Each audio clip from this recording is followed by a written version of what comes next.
What about Booker did you take away? Did you use some of his approach to the piano? I try to. Whether I succeed or not, I don't really know. James Booker, if any of you are familiar with James Booker, had very big hands, and he could reach some intervals that I physically can't, capable of reaching, and it drives me nuts because I wish I could. But he would use tenths a great deal. So he'd play these lovely blues tunes using these tenths in the left hand.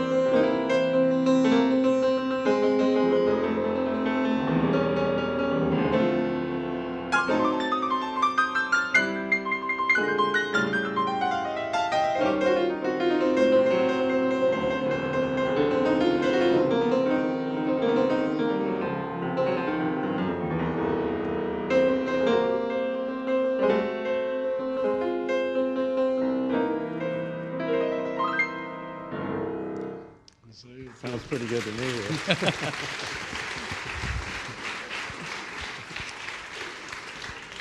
So there's a certain color you get when you're playing the blues. And New Orleans blues was always a little bit more musical. The blues is a very vague, catch-all kind of phrase. It doesn't really mean anything, really. But as far as the way they play the blues in New Orleans, it was, specifically as regards the piano, it was often much more eloquent than styles you'd find from other parts of the country. And that was due in large part to what the piano player does in the left hand. So that particular example is to do with a harmonic aspect that James Booker was particularly good at.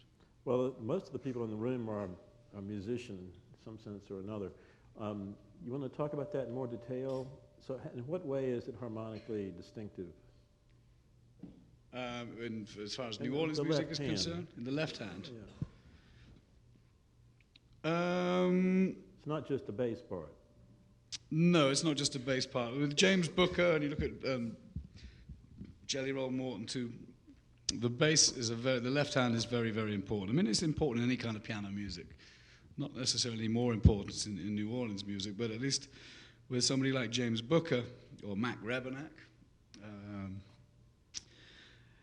it's the way you voice the chords. You can voice a lot of passing chords. So if a song is if a song is telling a story, if you like, you start on the one chord and you go around a series of chord progressions and end up back in the one chord. This is feeding back a little bit, by the way. It's a matter of how you get from point A to point B, C, D, even all the way back around to the one chord again. And if you're careful about it and employ as much taste as possible, you can use all sorts of lovely substitutions, and it's like embellishing a story rather than just itemizing the salient points. You can actually get from one to the other, and in the process you bring the listener along with you. It's like taking somebody on a journey. So you could, for example, go from C to E as a passing chord to get to A minor, instead of just going from C to A minor. So you can do this in several ways. There's all kinds of different ways. You could simply play an E chord, which would be,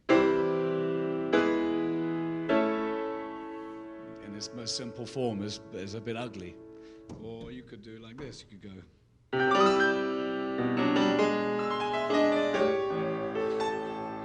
It's a subtle difference, but here you're using B minor as a vehicle. And then that whole chord is being voiced in your left hand. So it's a passing tune. So you can play the whole chord progression just with your left hand. And you can carry it on.